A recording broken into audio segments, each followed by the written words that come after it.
first time when they were 3 years old from Israel, and it rained in the summertime. It was a joke. They laughed. They banged their knees. Rain in the summer?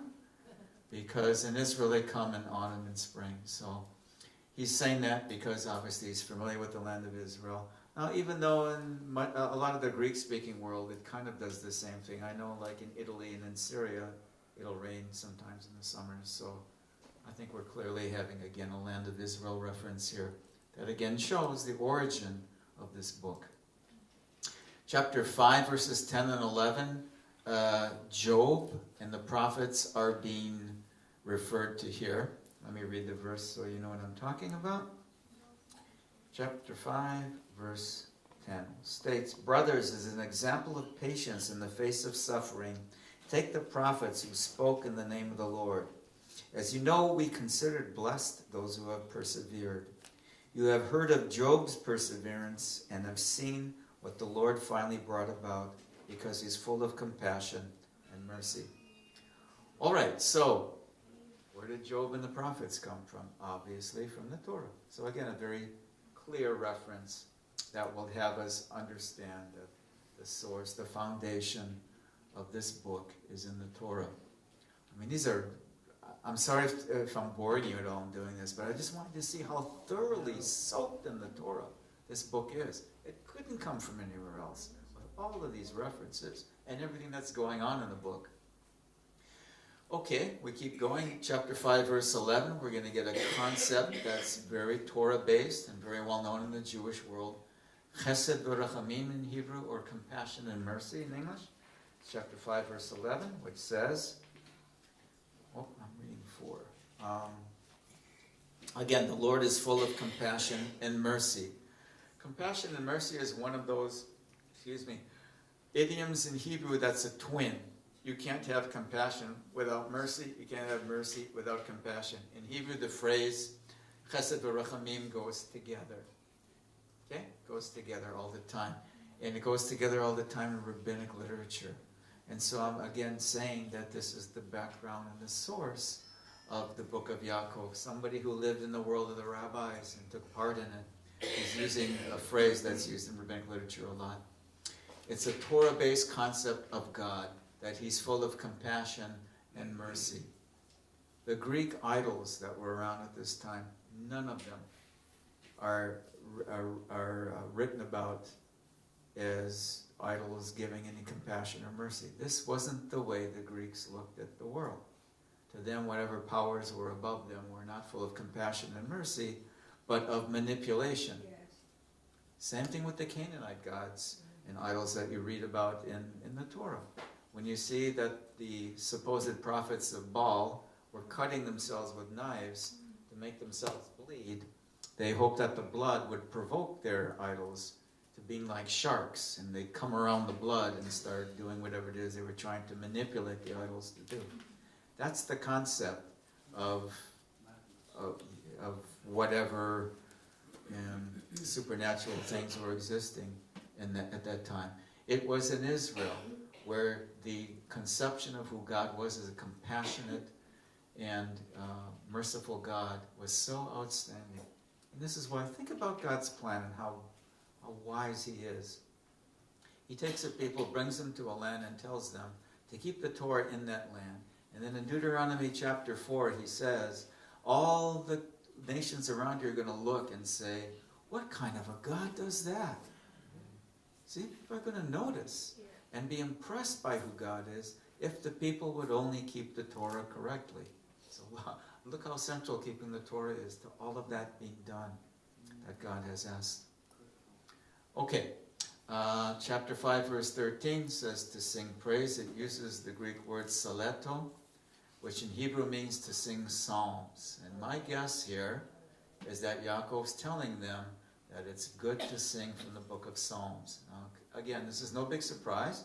And we know that in the second temple, and probably in the first temple too, this is what people did. They'd come, the Levitical choir every day would be playing and singing psalms as people were offering their offerings.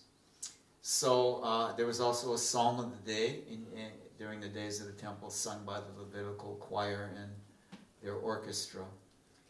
the Hallel songs are Psalm 113 to 118, and was a known worship tool at that time. During Passover, we sing those songs. It's the Passover ritual. It's very beautiful. Okay, so again, my only point is that singing praise, especially from the Psalms, again, has to be from a Torah-based root.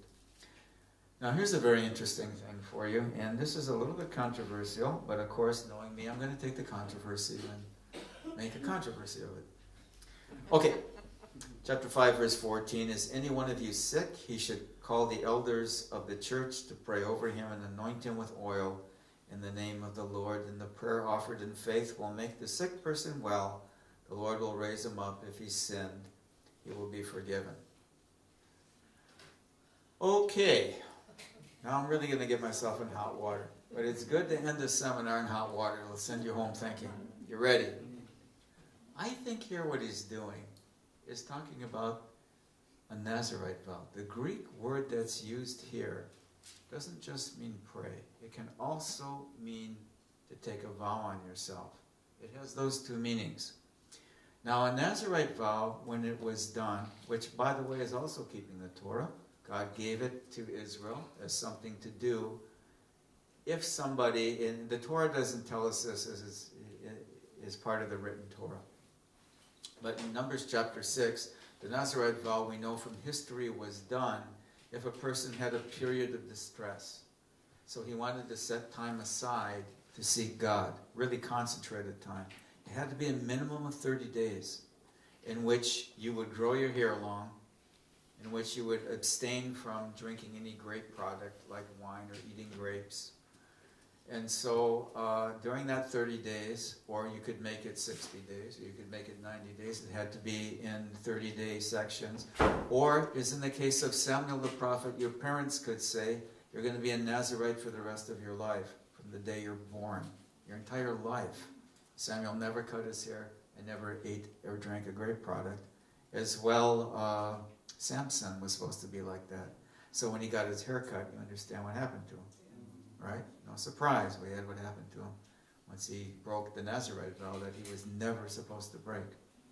Okay, anyhow, during the Nazarite vow, a lot of people took it who had suddenly gotten ill and doctors couldn't help them.